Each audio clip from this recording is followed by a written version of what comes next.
video. Jadi anda boleh ulang kaji lah. Okey. So, insyaAllah pada pagi ni kita akan ulang kaji balik bagaimana kaedah menulis perenggan ke perenggan isi. Okey.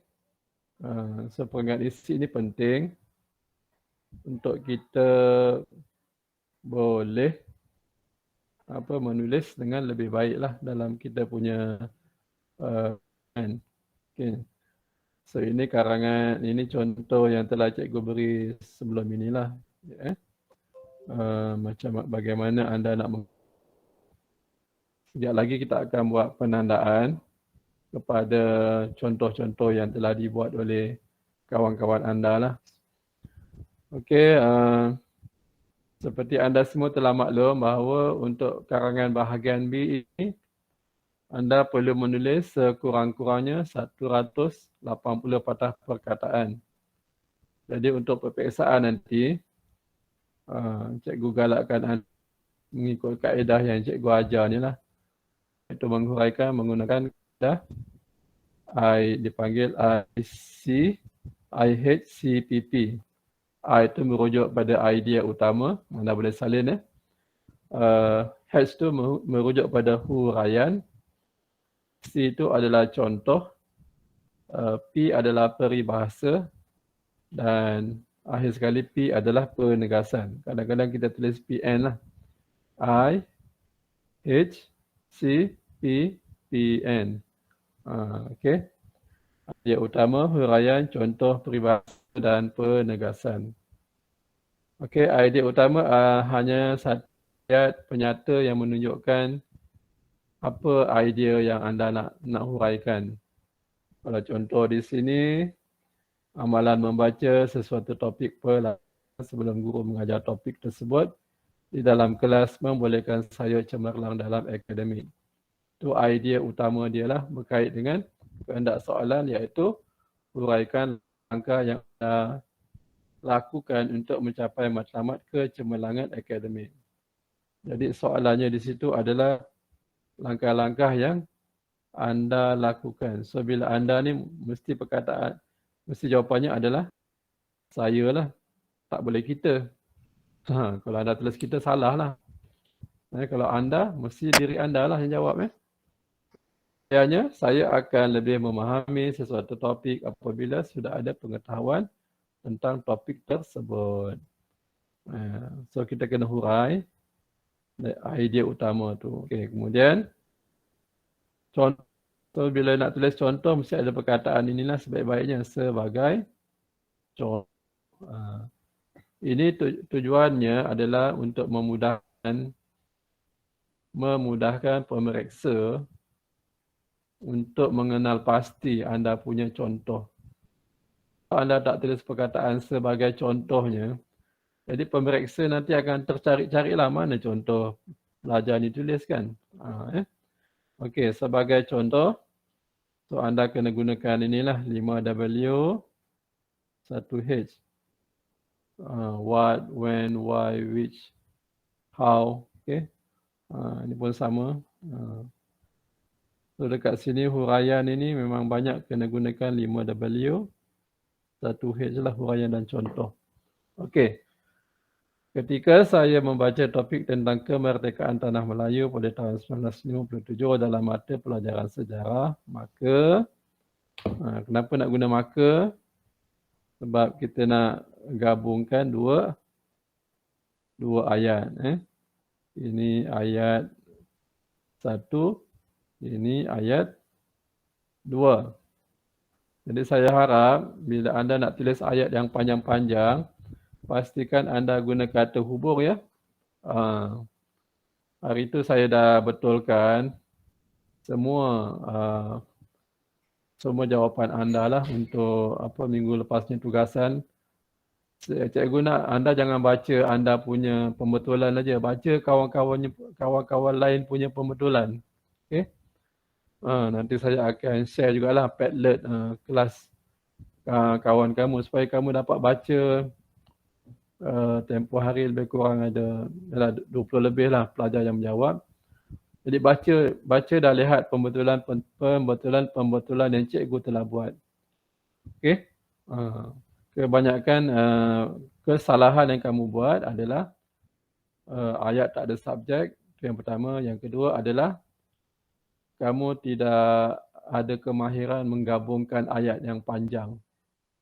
Jadi bila kamu tak mahir menggunakan kata hubung, banyak ayat kamu jadi tunggang langgang.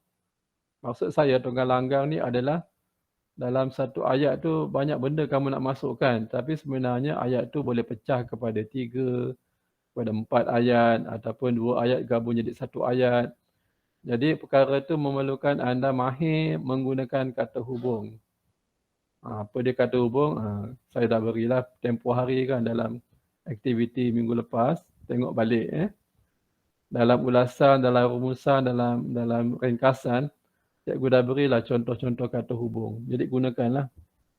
Okey, maka saya akan mengetahui tentang usaha-usaha gigih yang dilakukan oleh Bapa Kemerdekaan, iaitu Yang Teramat Mulia Tuanku Abdul Rahman Putra Al-Haj untuk menjayakan proses kemerdekaan Tanah Melayu.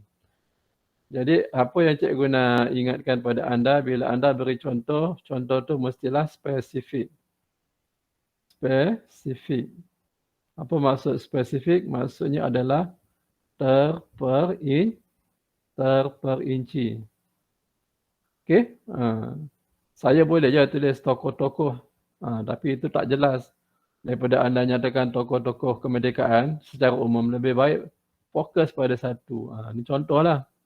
Supaya anda punya contoh tu dia terperinci. Lagi terperinci lagi baguslah. Jangan beri contoh yang umum-umum. Dan elakkan guna kita. So penggunaan kita tu tak digalakkan. So kena spesifikkah. Okey, kemudian peribahasa Melayu ada mengatakan sediakan payung sebelum hujan, yang bermaksud seseorang perlu bersedia membuat persiapan diri sebelum melakukan sesuatu perkara. So, cikgu galakkan anda menulis dia punya maksud lah. Jangan setakat habis di sini saja peribahasa tapi maksudnya tak ada. Jadi markahnya kurang matang lah, maknanya markah akan rendah. Okey, kemudian penegasan. So, maksud penegasan di sini adalah tegaskan kembali idea utama. So, tegaskan kembali idea utama. Okey. Jelaslah di sini, perkataannya jelaslah di sini ataupun kadang-kadang anda boleh guna perkataan pendek kata. Okey. Kadang-kadang anda boleh menggunakan perkataan ringkasnya. Kadang-kadang anda boleh tulis perkataan tegasnya. So, cikgu harap bila anda nak tutup anda punya huraian isi, anda guna perkataan-perkataan yang telah cikgu berikan ni lah. Okey. Pendek kata, ringkasnya, tegasnya, jelaslah di sini bahawa amalan membaca sesuatu topik sebelum sesi pembelajaran bermula membolehkan saya mendapat keputusan cemerlang dalam peperiksaan. Okey. Sebab soalan dia tentang anda, maknanya dalam jawapan ni kena tulis saya lah. Okey. Jadi cikgu dah kira kalau anda benar-benar buat latihan seperti mana cikgu tunjukkan ni, anda mampu menulis satu perenggan dalam 100 patah perkataan. So ini yang cikgu nak anda capai. Walaupun dia kata apa tadi? 180 patah perkataan. Okey. Mesti lebih 180 kan? Mesti lebih 180 patah perkataan. Okey. So anda kena tulis X lebih 180 patah perkataan. Jadi hari ini cikgu tunjukkan pada anda kalau anda guna kaedah yang cikgu beri ini. Okey. So anda mampu menulis satu perenggan hampir 90 hingga 100 patah perkataan.